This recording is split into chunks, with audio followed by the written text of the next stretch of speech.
Bonjour, bonjour, bonsoir, bonsoir. Nabalandi nyonso. Il y a la voix céleste télévision. Mbote nabino, mbote bozali et belé. Partout dans le monde, besoin d'abisso par la internaute. Dans niveau États-Unis, dans le so mbote ska bozali. En Europe, en Suède, en Moni. Maman Fatou la mère des opprimés, na libota manzawa pambora aussi bozali. En Asie, Océanie, en Afrique, sans oublier en République démocratique du Congo, c'est toujours votre humble serviteur. Moïse Mao Kantiba de Miso Bolingaka. Toloba te auto. Mais c'est là qu'on peut s'abîmer. Actualité politique en temps réel. Toza wapi, tozo kende wapi, peto kosuka wapi. Merci de voir si ma caméra Arnold Leboga. La bosse Alvi les signatures, les symboles, la petite monde, ma sœur en est toujours. Lola. Les akofuta simatokoloba. Zambé a beau tokozoa lisusu. Wapi. Vous priez ma casse pour la RDC, vous priez pour la biso. Parce que Moka o so qui zambete. Mais Moka et Zali T. Les tosina comptabilisation na bino biso za bangolo na kati ya mai à chaque fois to kana mokili za pato partager biso ya bino ba actualité politique yo moto za na mokili koti ya tembete lelo décryptage ya actualité politique allo 6 évêques convoqués à Kigali pour rencontrer Paul Kagame. Qu'est-ce qui se prépare? Qu'est-ce qui va se passer? Il y a des mamans dans Likambu on a première partie na kota qui profondeur était à la deuxième partie bokoye baba avec yango ba kende Kigali kosala nini en tout cas trahison longue na politicien comme na basali na nzambe trahison longue na politicien comme na basali ya nzambe en tout cas na osala émission na ba larme ezotanga na kati ya ndoto na osala émission na hémorragie interne. Non, ça l'émission de l'hémorragie interne. Non, quand même pas. Mais nous avons choisi il faut naloba. Et ces émissions, toloba, il faut toloba. Avant de continuer à toujours continuer, toujours dans le mbango, la libération sans condition. Na Alvin, moi, na Koli, Waza qui a levé, Waza porté disparu, Tosengi, na ba service. Les Skabazali basala na li même nyonso il faut que ba les retrouver azali libéré et ça na musala munene zo se koza kozelae pour na communiquer pour na mokonja mboka ata ko bafuta ka batote ndena lobaki l'autre fois toujours bafuta ka batote fin du mois atose na bien ta protection pambezala tifacha ngwazana na pouvoir na nokuta longwete déjà ba communicateur ba komi ko cause la portée disparu bon so kaza sous la pouvoir et aux andés que ba coach na ndako ba tumbi biso na famille ou comment donc c'est na ba service Alvin mwana koli ou aza communicateur ya chef d'état privé ou aza portée disparu aza libéré sans condition naza ko insister bien sans condition sinon tous en plan B au biso ba communicateur to préparé et aux en ma B na temps oyo il y a changement de constitution. Et ça, on a plan B, au besoin de préparer. Alors, sans plus tarder, tu continues à maman dans les camps. Les 6 évêques catholiques congolaises convoqués à Kigali. Qui a convoqué les 6 évêques de l'église catholique? Nana a convoqué Bango. Boeba Awa. Pour nani décryptage sur la bino awa yango. Vous voyez déjà que non tata cardinal mbongo aza ko séjourner na Kigali. Akelaki makambo église le mama politique. Et ça dit pour voir ça la 48 heures 2 jours mais to qui est déjà 4e jour yango. Tata cardinal aza toujours na Kigali. Les 6 évêques de l'église catholique convoqués. Nana a convoqué Bango.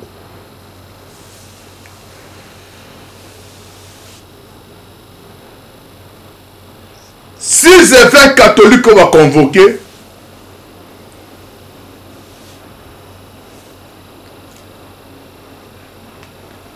Église, responsable. Il y a catholique. Parce que toute l'église, le monde de comment bengangai et son akama et son akamabe. Na kati église na bato baza politique, ba priaku pour na Congo. Il y a ba catholique na pesi mbote. Mais ça na quelques individus. O baza ko engager église catholique baza na makanisi o toza koloba o. 6 évêques va convoquer Baron à Kigali pour nous préparer des actions.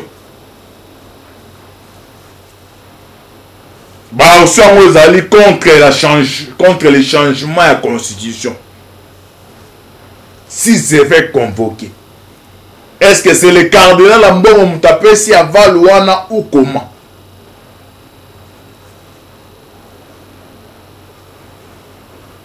Si c'est fait qu'on base au pays, pour état là-bas, Congo, les Congolais, baza ko surveiller bino. Congolais sont sous député. Débat et changement à la constitution, et ça m'a cambié à Congolais.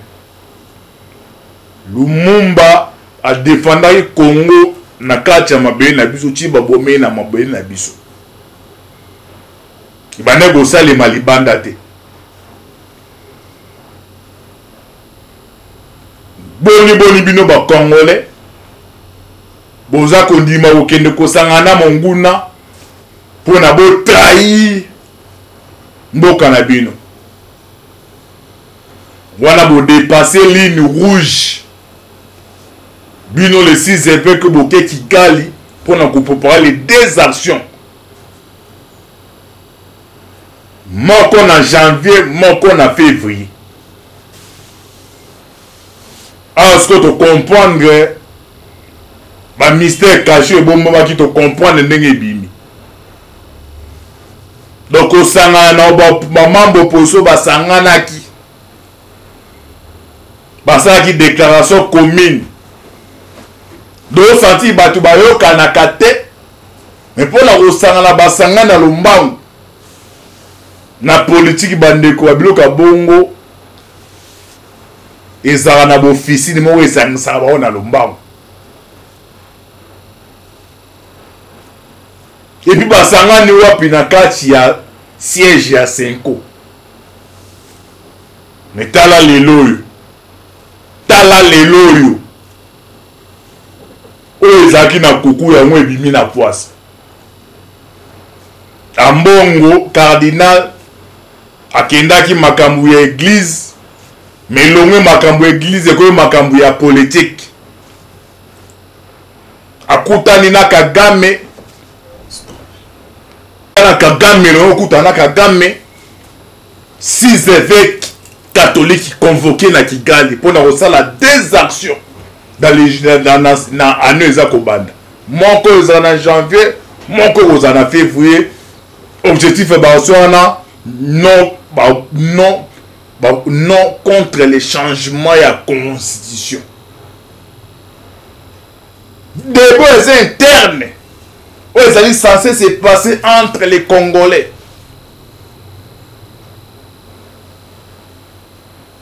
Et comme il va renaître les Malakigal. Aucune mission missionnaire. Et le moins mission missionnaire comme une mission politique. Et comme une réunion secrète pour la République. Fati Lamouka. Il y a un complot qui se prépare.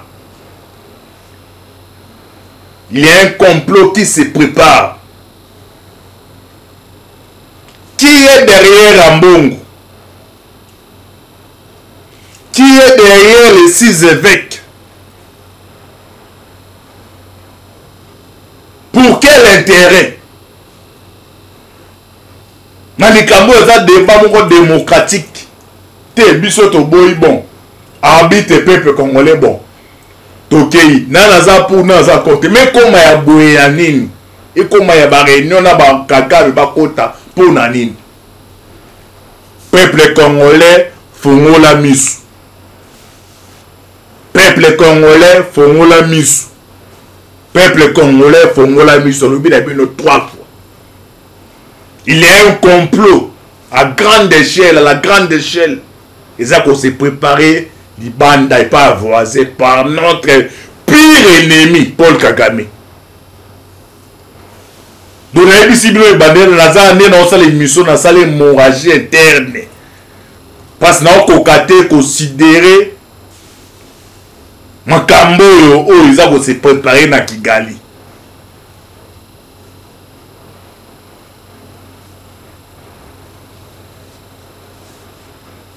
Tozomona monde entier babitumba eza kondungana soki totangi bibili ya apocalypse déjà na basignon oyo ezolakisa ta de la fin oyo ezosenga tous les chrétiens tous les pasteurs oyo aza na babrebi aza na bandimi oyo balandaka ye ateya bango parole céleste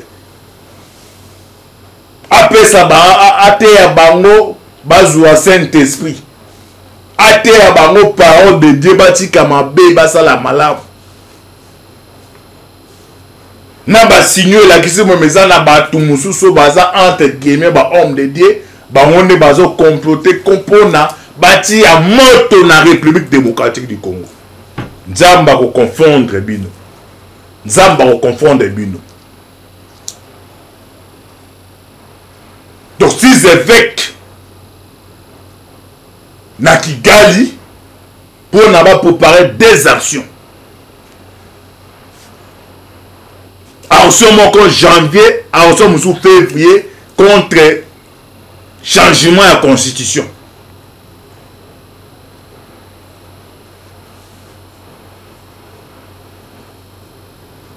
Barso wana ezala combiné na ba politique, na ba terre politique. Na barter politique. Kaka mangwa pesi bino combien o bino bozangi. Baloba ke non basango babota kete basala bana te. To boete bosala famille. Mbo ngo ba opesa bino pona bosala na ngonini. Bondi ma ko comploter. Ko comploter contre la République pour na intérêt ngo ya nini bino boza koluka.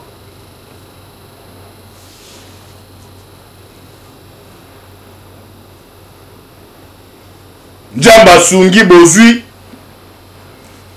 président oazo respecter basal na nzambi. O tout les bordeaux tout le monde a créé na soumission. Ma considération au Kabila tikala jamais qu'on fait son bilan l'église catholique. Moi si ça dépendait que de moi. Bah bon dire oyo.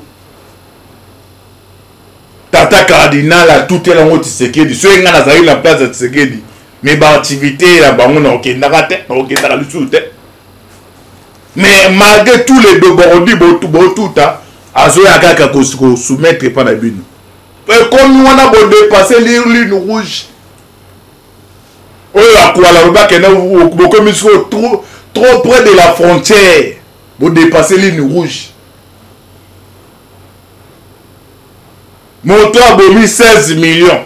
Azama Makila 16 millions. Bino bon numéro qui est comploté contre lui. Wana saison sous makambu ya peuple.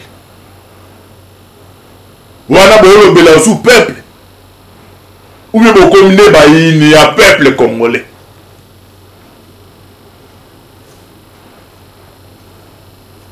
Wana bo komba ini ya peuple congolais.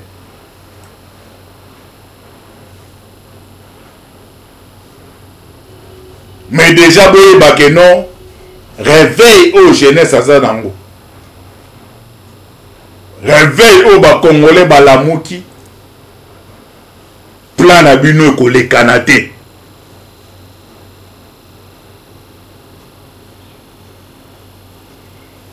to comprendre boza banane, to comprendre musala boni bosala.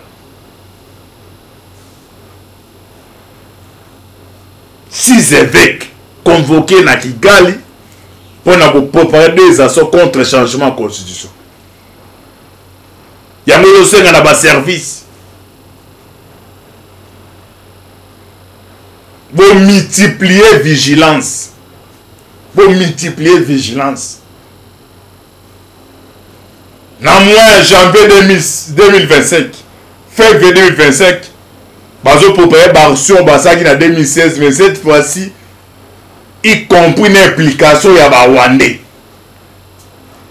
Y compris l'implication de Rwandais.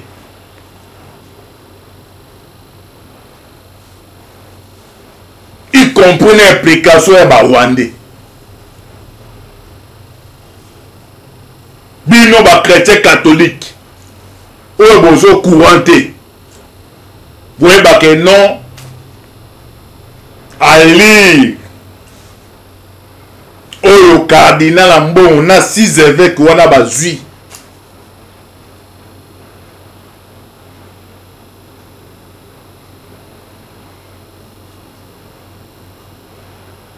Comme bino boza majoritaire. Bango baza minoritaire. Solo bosenga bo livrer bango na maboko ya diable bo livrer bango. Parce que Yesu Masia moto nyonso privilège apesala d'abord nation na ye. Même soki botangi na Biblia et ozoka enlèvement Yesu est roi otala d'abord na Israël parce que ça nation na ye. Mais en bongo cardinal le 6 évêques le batalo d'abord Congo otali d'abord Rwanda d'abord. Mon Dieu, on est où là? On est où là? Jésus-Christ de Nazareth. Bon, dans la Bible, il y a un jour enlèvement sur une année d'abord. D'abord, on a des frères israéliens. On a dit que Jésus. On a dit que Élie a prêché. On a dit que d'abord pour la nation. Mais bon, le privilégié Congo. Beaucoup de privilégié Rwanda. De comment encore déplacement à papa cardinal bilo que belé batami na sim. Andimele ngate. Mais quand mutalibo ça be nganti ba ozaye na raison. Ye mutalibo ça be ngeno anti ba ozaye na raison.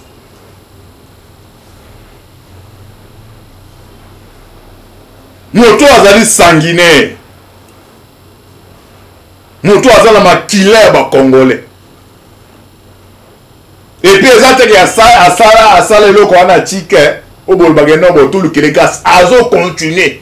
Donc tinenge tata cardinal ozana na Kigali tine ozo kutana Kagame tine bo so la makametali ya est tine bo so la makametali ya changement constitution na est il y a des Congolais oyo bazo kufa pour na Paul Kagame.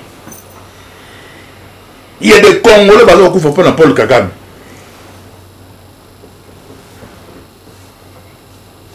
Na yeba boyeba ke non ba caméra ya la voix céleste ya tout le bateau tout bateau ils a braqué wana.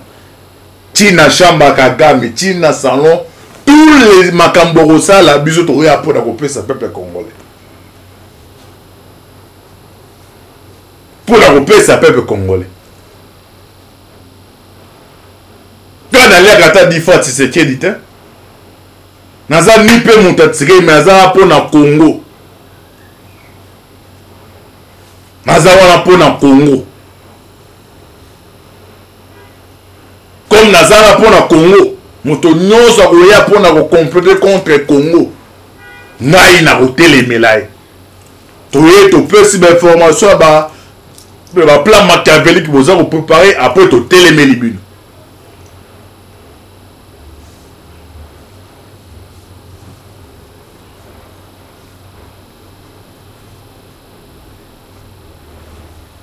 Donc, il y a qu'à pour nous téléméler. nazo balancer bino audio ya tata Rada depuis Kigali boyo kamba explication hein o santi tata Kagame azo samba samba ko samba samba wana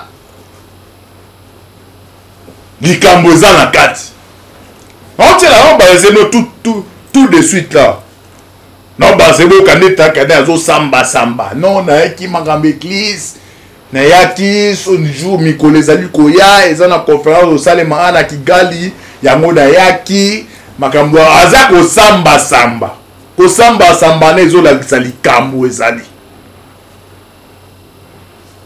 bino 6 évêques boke Kigali wana amwa ke Congo eza Congo ya bana Nzambe te amwa ke Congo eza Congo ya Lumumba te amwa ke Congo eza Congo ya Kizenga te amwa ke Congo eza Congo ya Kasavubu te amwa ke Congo eza Congo ya Etienne Tshisekedi te amwa ke Congo eza Congo ya Mobutu te amwa ke Congo eza Congo ya ba martyr ya RDC te soki eza na batu oyo bakufaki mpona Congo ezala ndenge ezali boye bino bolala pongi te soki kaka Congo eza ya bamartyr oyo base sakrifia batika bana na bango batika basi na bango mpona Congo oyo me bino boza basali na Nzambe boza mie place ya kosangisa Congo ezala tikala bomoko me bokomi kokota bareunion moko machiavélique bokomi kokende kocomploter kosangana na monguna notre pire ennemi boyebake no bamartyr wana bakotika bino kimia te boyebake bamartyr wana bakotika bino kimia te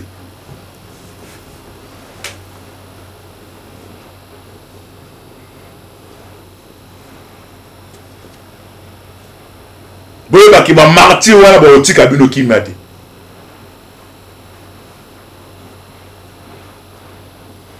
nazo balancer bino auto déclaration ya mbongo ya cardinal ya mbongo depuis Kigali boka ko samba samba ndenge azo samba samba o bambuza balobi azo menya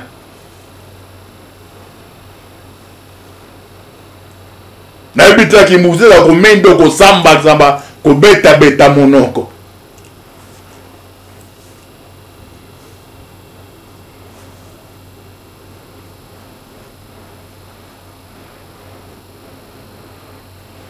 na Gabon baotu ko changer constitution kuna me ba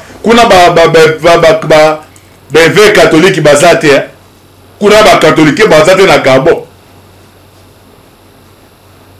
bodi moni eloko eza na kati ya constitution eloko esenga débat moko démocratique eza na bato bandimi eza na bato baboyi bon population to kende to confirmer bato bandimi na bato baboyi comme ça bato baboyi ba organiser so bazé belé bato balingi ba organiser eloko moko débat moko eza démocratique et comme ya ndenge na lolengo ezokendela oyo bandeko ekoma na lolengo ezokendela oyo esika baza baotuna me antibalwa azwi bainformation ndenge nini ngai nalobaka tobetela soket aedendaka ndongo bino bolali antibal na bakamera etambolaka donc système bino ya politicien bino bodossier toboyi bakanga balider ebele à la veille ya baactivité bino bodossier allez ambongo sholi baévêque bosala mosala sika officine wana nde batindeli bango Kagame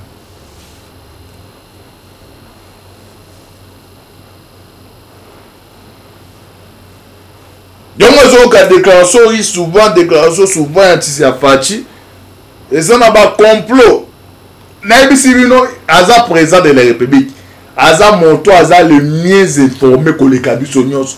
So moi azoba ke non bo fungola miso eza na bato eza na bwe il a des informations. Aza na des informations.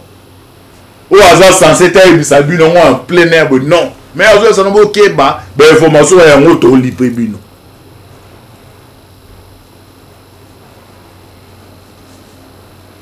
To bo sali bloc. Il y a un politicien allez avec l'église Baction et Salim.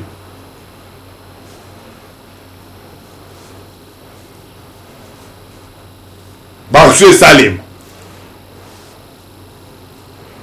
Belanda Odo ya Mbongo ya Tata Kalinan. Denga zali ko samba samba. Ko miena. Comme ça tous on peut continuer.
Voilà boki ko mena doko samba. Oyo cardinal aza ko samba mutatuni ete ye moko na sisi mission nanga na yaki ko samba na tuni yo. OK, le vrai problème ya complot esalemi wana ayebite biso ozala ba information wana. Ayebite biso ozala ba information wana. Tozozonga direct mususu ana lombangu boye ba suite fait boyoki Museveni aka bakangi ba M23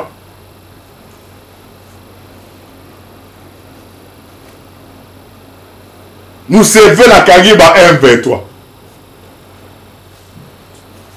Corneille Nangaa a tenté kobenga chef d'état-major ougandais téléphone tala biloko ça va politicien so azui d'un privilège entre les états na individus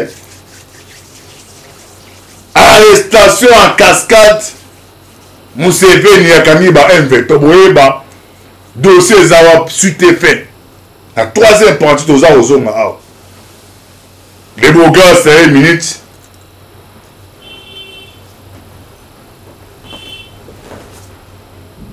tous hommes le bas oui ba Ougandais ba nkangi ba M23 ebele ndenge nini Corneille Nangaa a tenté kobenga chef d'état-major ya Uganda téléphone soit tete